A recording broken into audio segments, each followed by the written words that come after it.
Hey, everybody. Welcome to Real Mob Stories. This is your host, James Proctor.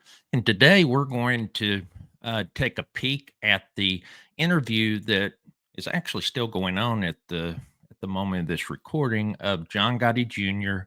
with Patrick Bet David.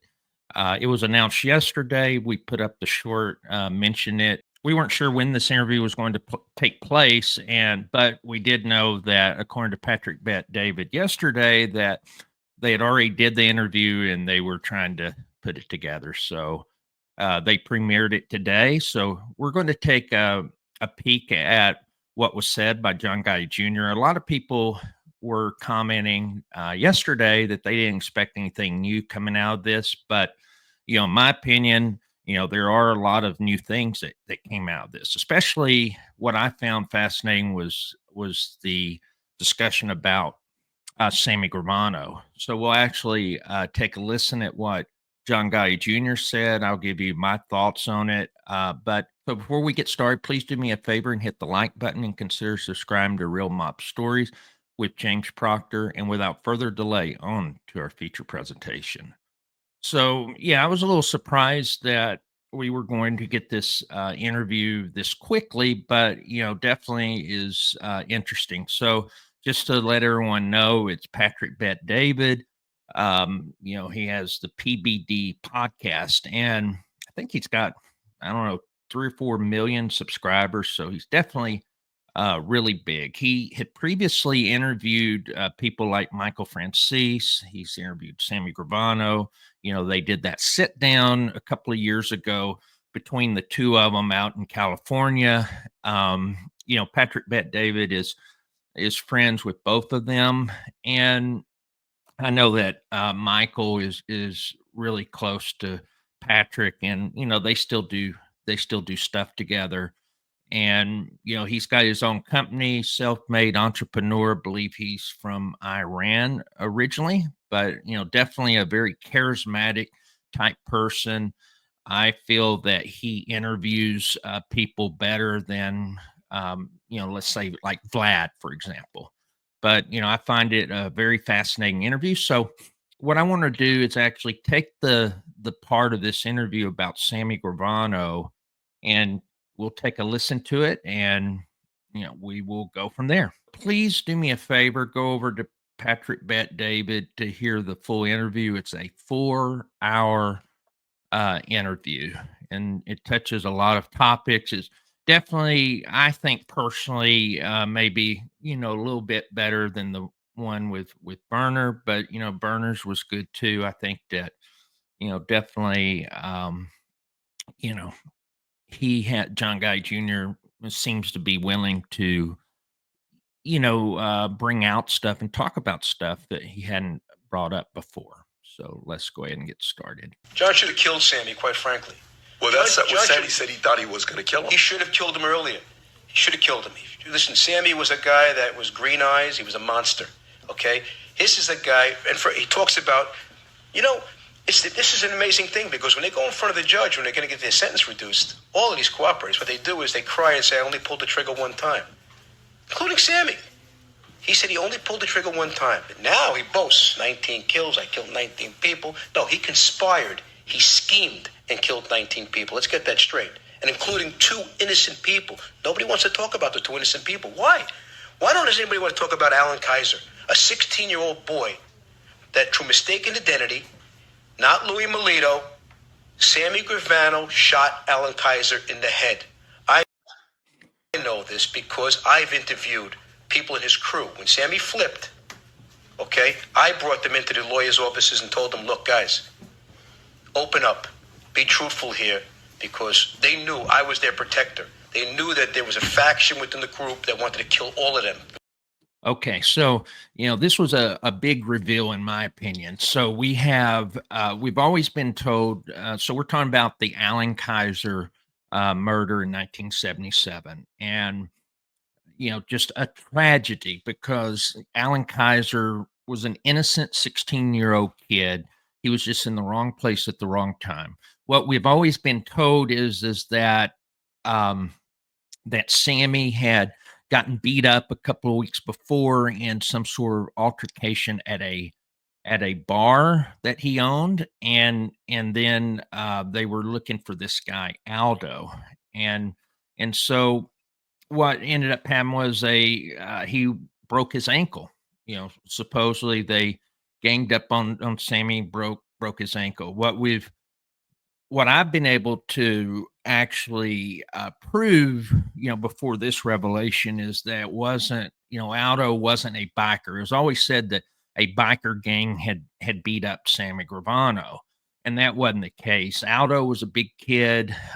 He was part of a group, I believe the King Street is like a gang that he is part of, but he wasn't really around a bunch of different people. So, this Aldo kid was a big kid. I mean, I know that. I think he was, I don't know, 19, 20 years old at the time when this happened in 1977. And anyway, um, Alan Kaiser was walking home when Sammy and Louis Milito had seen that this guy Aldo, and ended up that this guy, he always said Louis Milito had pulled the trigger, but it always seemed like to me it would have been Sammy. He was shot in the Allen was shot in the head, was killed, um, and because they said he was trying to, one thing was that Sammy said, "Oh, the guy was on drugs." Another thing was he tried to approach them or run towards them, and none of that was true. And so it's definitely a big reveal that it was Sammy Gravano that pulled the trigger and not Louis Milito. And so what is also interesting is that what John Gotti Jr. is talking about is that they were going to court, going to an attorney, and this was for John Gotti Sr.'s defense. So they brought in people to try to discredit what Gravano was saying because they knew Gravano was going to be testifying, and so during these discussions, it was found out that it was actually Sammy that had pulled the trigger. So that had to have been Louis Milito.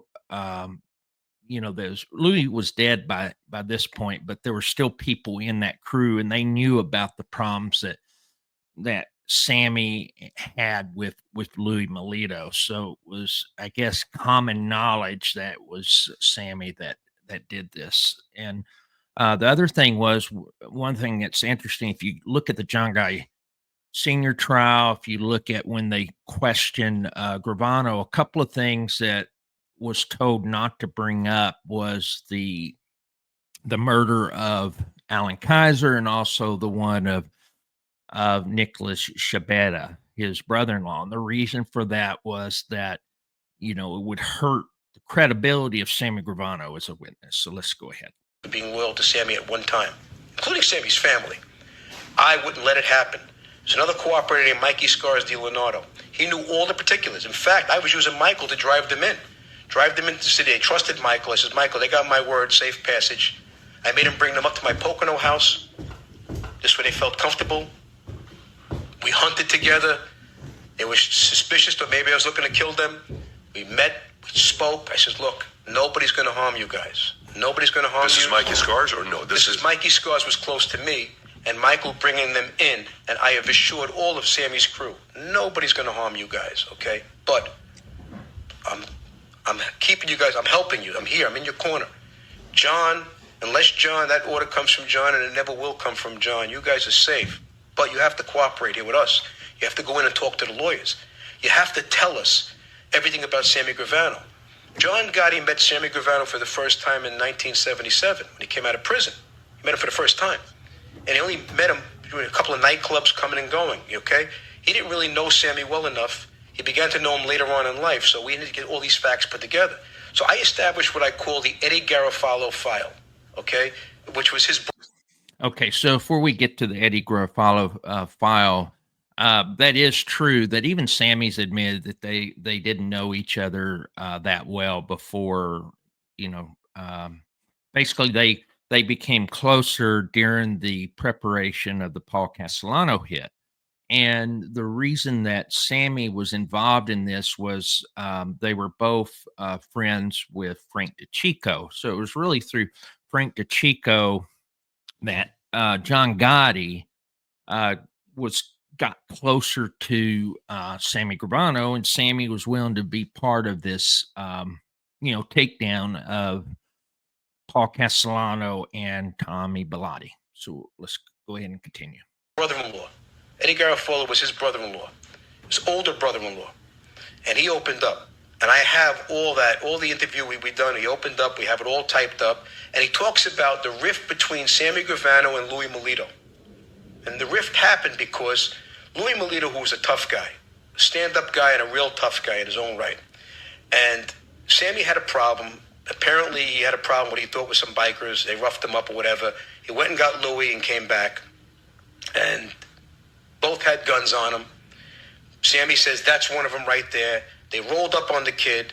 Sammy rolled down the window and shot the kid in the head. He always said that Louis Milito did it. Louis Milito never forgave him for putting him in that position. The kid went down as a John Doe at first, until at some point later on, they came to a conclusion who this kid was. And even when the FBI was issuing the reports of all his murders, that kid was down as John Doe, okay, which is an insult to his family. Alan Kaiser was down as John Doe, which is an insult to his family.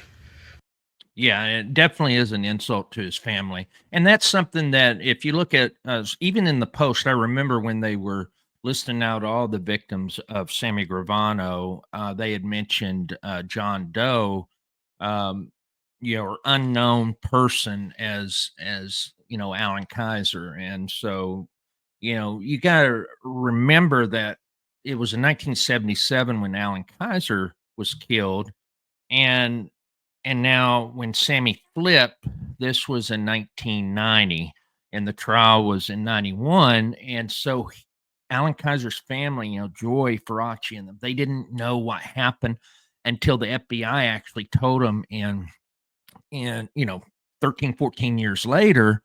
And to make matters worse, they said, well, nothing can be done about Sammy Gravano because he's cooperating on this trial. So that's, that besides what Sammy did to, Alan Kaiser, the family's upset because they can't get any closure on this. And so that's what happened. But Louis Milito never let Sammy live that down, that he was put in that position and an innocent 16-year-old kid was shot in the head and killed. He never let him live that down. And Sammy at some point conspired, because Louis would slap Sammy. Louis was a tough guy and Sammy wasn't. And at some point they had it came to a point and Sammy went to the chief and basically made up a story. This guy's was loyal to Paul or whatever. It was a cockamamie story. Okay, it's probably above my pay grade. But ultimately in the end he conspired and got Louis Milito killed. Yeah. So what John Gotti Jr. is talking about is that if you one of the things that Sammy's brought up was that one of the reasons for the fall, there's been a couple of instances where there was a falling out. So this is the first time that I knew that Louis Milito was not happy about what happened to Alan Kaiser. Being a civilian and a kid, I knew that. I know that there was a big sit down with Paul Castellano that Sammy had to go to, and supposedly Paul had given him permission to go after this Aldo guy, but it was obvious it was not Aldo that was taken out. So anyway, then later I know there was some issues with Sammy and Paul, regarding the Plaza Suite situation, because that was an off the record hit on that guy Fiala or whatever his name was. And then what we've always been told by Sammy is that Louis Milito decided to go in business with Tommy Bellotti, and and basically that was that was a betrayal, and supposedly Frank DeCicco was upset. But we got to realize that Louis Miano was actually in prison when Paul Castellano was killed. And so he wasn't involved in any of the planning of that, nothing like that. But, it's interesting, that all of these problems between Sammy and Louis actually, go back to the Alan Kaiser hit. And supposedly this guy, Louis Miano, was Sammy's best friend. And then, he makes up a story to get him taken out. Okay, this is what he does. But you take that, for example, and you take his brother-in-law, ex-brother-in-law, Nick Scabetta. He talks about how Paul authorized him to kill Nick Scabetta. If Paul knew who Nick Scabetta was, excuse my crassness, am I allowed to curse? Sure. Whatever's not nailed down in this room, you could shove up my ass. How's that sound? If Paul had any idea who a guy named Nick Scabetta was. He was a civilian. From what Mikey Scaris told me, he told me they went to school together. He said he was a happy-go-lucky kid, riding his bicycle in the area. Yeah, he had some problems like everybody else, like a lot of other people did at that time. But he didn't warrant to be killed. He got killed because he knew some deep, dark secrets maybe about Gravano. But that certainly was not a warranted mob killing. Those were two killings there that you could take them immediately off that list. Those were civilians. So this. Yeah. So, Nick Scabetta, whatever. He is, brother-in-law of Sammy. And what we've always been told was that he was clipped because he was a drug addict, and that he was, I think he got into it with certain Gambinos or something like that. But the guy was a civilian. What I've heard, kind of off the record from folks that were around Sammy Gravano, is that the problem is that this guy Nick was gay. And there's been rumors, obviously, about Sammy maybe being bi or gay or whatever. We're not going to go there. I don't have any proof that he is. I heard a couple of instances, but we're not going to go down that path. But the thing was that supposedly Nick had some knew a lot about Sammy Gravano, and Sammy let it happen, or at least wanted it to happen, is what we're hearing here. Sit there and project yourself as this guy, this good guy. He was never a good guy. He was a treacherous, scheming guy. Money was his god. His family was alive because of me. My father, when Sammy first flipped, the first visit went to see him. He was sick to his stomach. He said, "You know what? I violated my own ethics," he said. Who's saying this, Sammy? My father saying this to me. Yeah. In the visit in MCC, when they walked Sammy out that night. The previous night, actually. I think it was November 8th, if I'm not mistaken. He says, Punk couldn't do any time. He said, the Punk couldn't do any time. He says, that's it. He couldn't do time. And I says, well, and I'm watching him vent a bit, my father. He's like this, and he's looking back, and he's completely beside himself. Like, he's disappointed, not they didn't expect. He's disappointed in himself for allowing this guy to move up. He's disappointed. His love for Frankie DeCicco and some of the old timers that were proponents of Gravano, for listening. John had to do better choices, and he allowed this guy to become what he is. And he fully knew before they got pinched what he was. He started now to pay attention and see what Sammy really was. Okay? And I'm waiting for instructions like, what are we supposed to do? Here we are. We're sitting here. And I'm here. And Jackie D'Amico, my Uncle Pete. And so, this is interesting, though, so we have, they're in the MDC or MCC, and anyway, that they spent Lacasio, Gravano, and John Gotti spent a lot of time together. What was about 8 or 9 months before? Actually, it was like 11 months when Gravano flipped, and so Gravano, he was making the plans to do this, and basically what we're hearing is that the guy couldn't do time. He had never really done any real time before, and that's true. And And I think this is a good point that, I would agree that probably the biggest mistake that John Gotti made was actually, you know, given, you know, given this authority and power to Sammy Gravano, because it's true. Sammy Gravano was taking over these companies. He took over Jim Steel, which was, Louis Milito's company. All most of these killings were involving, uh, business, and then he takes over, the companies. So we'll continue. Listening to my father. And then he turns to me and he says, "You make sure, John, nobody harms his family. We don't do that. You make sure nobody harms his family." I left. Gathered everybody up and went to everybody, went to all the social clubs, spoke to everybody. And I said, make sure, make sure, make sure. And I got a lot of pushback. There was a group of individuals that wanted to take his house down. They wanted to take his house down with his family in it. And they wanted it, and they couldn't have his crew. They wanted them. And I told them, it's not going to happen. It's not going to happen. This is not Italy. Okay, this is America. John Gotti is not those men. It's not going to happen. And that's that. Yeah, and so just to kind of make a final point on this is that, that is, something that, well, that's sometimes forgotten, is that, no one went after Gravano's family or kids. They stayed in, um, Staten Island, for a few years. And so, they made sure nothing would happen. I believe that, I think Mikey Scar, maybe John Gotti Jr. I know John Gotti Jr. helped him out one time. No one was going to lay a hand on Gerard or, any of them. And so that was, I think, a good thing, even though what Gravano did was just, was a ultimate betrayal, especially at that time. Nothing happened.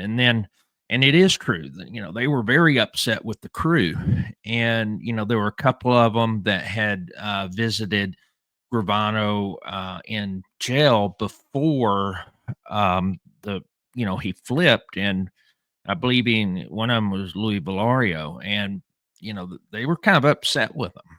And so a lot of people, really wanted to, like I said, burn the house down. And I mean, because who would have thought that an underboss would do that? But anyway, I just thought it was very interesting. We've never heard, John Guy Jr. go to this deep of level about, Sammy Gravano and what happened. I've read, uh, his book Shadows of My Father, where he talks a little bit about this, but not this detail. So anyway, give me your thoughts about the interview. Did you watch the interview? What did you think? Were you surprised about some of the comments?